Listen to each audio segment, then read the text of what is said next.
Uh-oh.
Okay, we'll start with this. What is Ryan Garcia's latest call-out? He's been calling everybody out. He said, Ryan Garcia versus Teofimo Lopez for my return in April. Let's make it happen, Teo! It's about 3 call-outs by my count. 3 call-outs. Because he called out Virgil Ortiz. He said he'd be willing to fight him.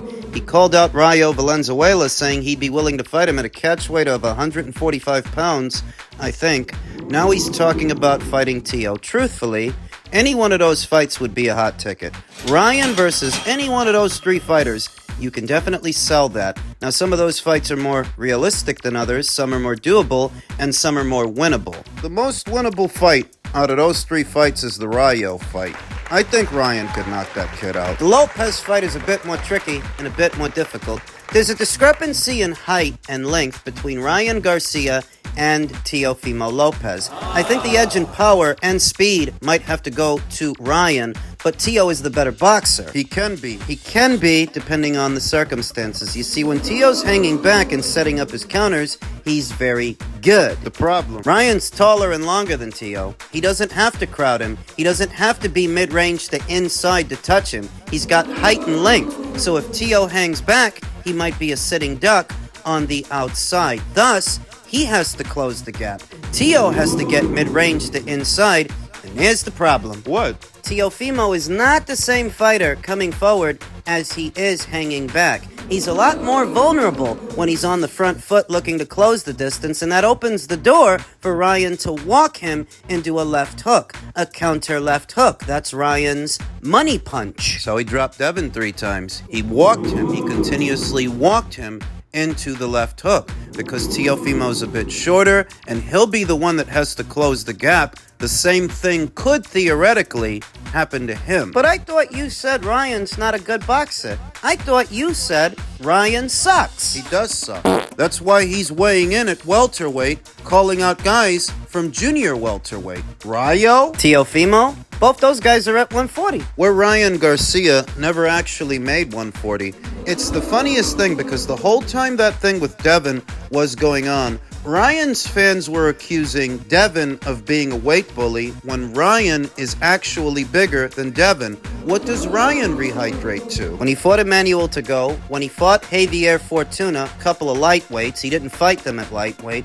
When he fought Oscar Duarte, what did Ryan rehydrate to in those fights? Because we know he doesn't fight for belts, so he doesn't adhere to weights. Via the alphabets. Weight classes. Ryan needs to exist somewhere in between weight classes to be effective because he's not a good boxer. Now, what he is a decent physical specimen that he's got some height, he's got some length, some strength, and some speed. But those are all physical attributes. Those are not boxing skills. Being tall and long is not a boxing skill. Having speed and strength, those aren't boxing skills either. Those are not applied sciences in what is the sweet science. Those are physical attributes. And so long as he has that over his opponents, he can be effective in spots. But he's not actually a good boxer, and having those physical characteristics don't make him a good boxer. That's why when he called out Virgil Ortiz, I knew that was nonsense. Theoretically, that should be the easiest fight to make of the 3 because it doesn't involve any other promoters or platforms.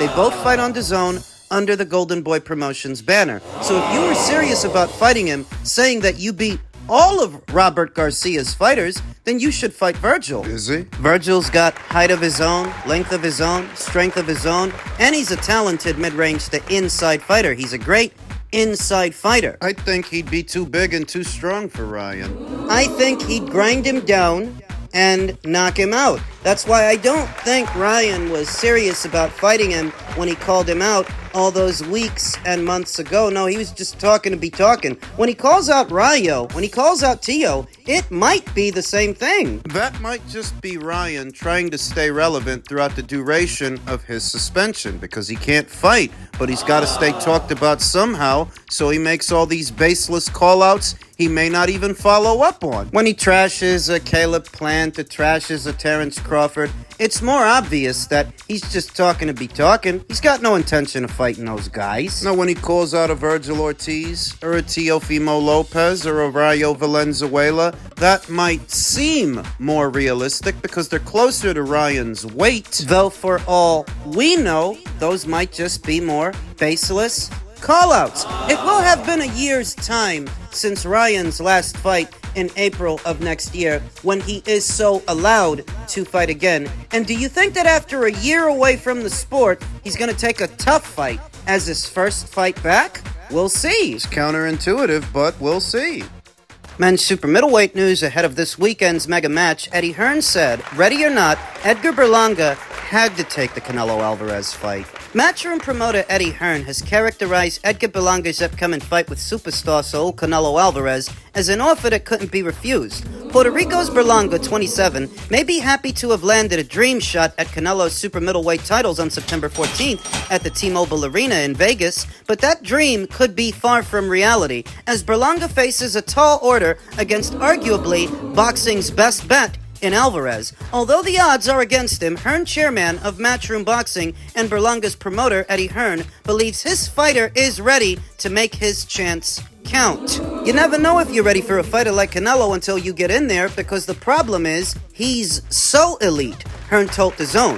He, Berlanga, has got a big heart, he's got big belief, and he's ready to perform this weekend. It's Mexico against Puerto Rico. Let's sift through the bullshit. What you never really know is if you're going to go on to make the kind of money that Canelo is offering you. You don't know that. You don't know that with a certainty. Not based on Edgar's boxing acumen. Edgar Berlanga made a case for himself after stopping Ireland's Padraig McCrory in 6 rounds this past February. The emphatic win made Berlanga the WBA's mandatory challenger at 168, with possible fights against Mexico's own Jaime Munguia and Christian Mabili of France falling through. Edgar didn't really want those fights. Berlanga was then chosen by Canelo as his Mexico Independence Day fight night opponent. Since the announcement of the fight, Berlanga and Canelo have engaged in a war of words, with the former vowing to use his jab and ring IQ to trouble the latter. There isn't a lot in the gap between both fighters, Hearn said, and maybe Edgar could afford a Munguia or Mabili, but they weren't there and they didn't happen. When you get the opportunity as mandatory, you've got to take it. This is where Eddie Hearn is being a promoter. This is where he's doing what a promoter's got to do. Promote his fighter, promote a fight. He says that there isn't a big gap in between Canelo and Edgar. Come on, Eddie, you know that's bullshit. Come on. It's night and day. And he says that maybe Edgar could have afforded to fight Christian Mabili or Jaime Munguia. Maybe he could have afforded it when it's the opposite. No, he couldn't. If he would have rolled the dice on those fighters, he don't make it to a Canelo payday. So he couldn't afford to take that chance. And that's why he didn't. You gotta call a spade sometimes. I think Eddie Hearn is a great promoter, but that's what he's doing here. Promoting. He's not being completely honest about things. That the reason Edgar Berlanga couldn't afford to refuse this opportunity is that based on his limited skill set, you don't know that he's ever going to be able to make money like this. He might lose to someone before he gets that chance. Based on your limited ceiling, your limited skill set, losing a fight is just a matter of time. It's an eventuality. So if you're gonna lose, you may as well make some money. Not every unbeaten up-and-comer is the same as every other unbeaten up-and-comer. Not all unbeaten prospects are created equal. Some have a higher ceiling than others, that perhaps they could go all the way and make big money down the line so they don't need to be rushed into anything. But a kid like Edgar, that ain't him. You're not that guy, pal. Trust me. You're not that guy. Okay? Edgar says that people want a new face, and I'm going to retire him. Retire Canelo. Sounds good. The 27-year-old undefeated knockout artist Berlanga will try to take matters into his own hands this weekend at the T-Mobile Arena when he fights the face of boxing and the sport's biggest breadwinner, super middleweight Canelo Alvarez. I'm fighting a legend, and I'm going to become a legend, Berlanga told Boxing Scene. It's my time to shine. I'm destined for this, to take over the sport and become the face by defeating him and retiring him on the night. He already made his mark in the sport. People are tired of him, and they want a new face. You're not that guy, pal. Trust me. You're not that guy. Okay? The Brooklyn-born boxer of Puerto Rican heritage believes he's more than deserving to claim the winning ticket to the Canelo sweepstakes. Benavidez and others don't sell, said Berlanga. They don't have a country behind them. I'm Puerto Rican, and that is a big help to get the fight. They are not somebody that people must watch. When I fight, people want to watch me. Everyone is tuning in. I don't need a title. I have the credentials from what I bring to the table. I got this fight due to my hard work and from my last performance and knockout of Padraig McCrory in February. It definitely set me up and put me in this position. While Edgar is right, he's only half right. It's true. Benavidez doesn't sell, not on his own. But with Canelo, his fight with Canelo would be bigger than your fight with Canelo. His fight with Canelo would sell more than your fight with Canelo because your fight with Canelo is widely perceived as just a stay busy fight. You're just a punching bag for him to... You're just somebody for him to punch on. Yeah, Canelo's getting old, but he fought a great fight in his last fight against Jaime Munguia, said Berlanga. I don't see a decline. I still think he's that good. I'm not taking anything away from him. I know what I'm going up against, and I know who I'm going up against. I know what it takes to beat a guy like that. Now it's my time, though. I'm destined. It's the perfect time to take over the sport of boxing. All this does is remind me of what Canelo Alvarez said 1 or 2 days ago. Canelo said, I like them to be confident and do a lot of talking. I like breaking their face when they play like that. It'll be the beatdown of his life. That's what I'm expecting. Edgar can tell himself whatever he wants to tell himself ahead of the fight. Whatever he needs to tell himself ahead of the fight. On Saturday, we all know what's going to happen when the bell rings. Now over to the men's light heavyweight division, where veteran boxing scribe Fernando Sabatini says it's been confirmed that David Benavidez will defend the WBC interim title against veteran Jesse Hart on December 14th. As I had anticipated, the Boxing Voice and Unboxing News 24. In addition, yesterday, Jose Benavidez Sr. told me that he does not rule out Rayo Valenzuela versus Gervonta Davis in the main event. It would seem that they are once again coupling David's fight with Gervonta's show. And it is because of what Edgar said. David doesn't sell, at least not enough that he should be headlining pay-per-views. They tried that 2 times, and it didn't work. If the PBC felt that they could put this guy in a main event of a pay-per-view, box office show, bring in 250 to 300,000 buys, and they would do that. They're not going to leave all that money on the table if it's actually there. But with David, that's the problem. It's not.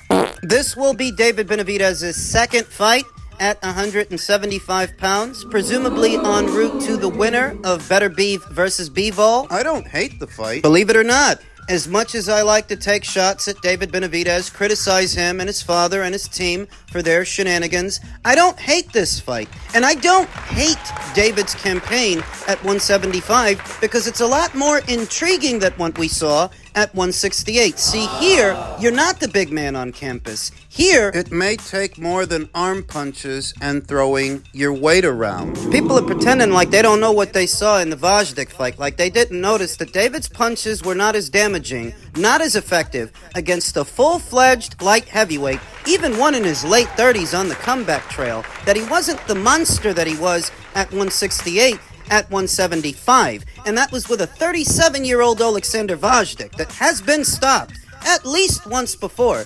David couldn't duplicate that success. Jesse Hart is a guy who's been in there 2 times with Zerto at 168. He got ragdolled. He got manhandled by Joe Smith Jr. at 175. I didn't forget. So is David going to do to Jesse what Joe did to Jesse? Joe Smith Jr. and David Benavidez are both pressure guys. They're both come forward pressure fighters. There are some differences. Punch for punch, I think Joe Smith Jr. cracks a lot harder than David Benavidez. But David is faster, puts his punches together better, throws combinations. Where Joe Smith Jr. punches a lot wider. Guy swings like he's chopping down a tree. Right. Though because both Joe and David are pressure guys, and because Joe fought Jesse before and now David's about to fight Jesse, it's interesting. Being able to cross-compare performances and who did it better between two fighters that have the same base style. And you know that I wouldn't be surprised if they try to fight Joe after the Jesse Hart fight, because I'm not convinced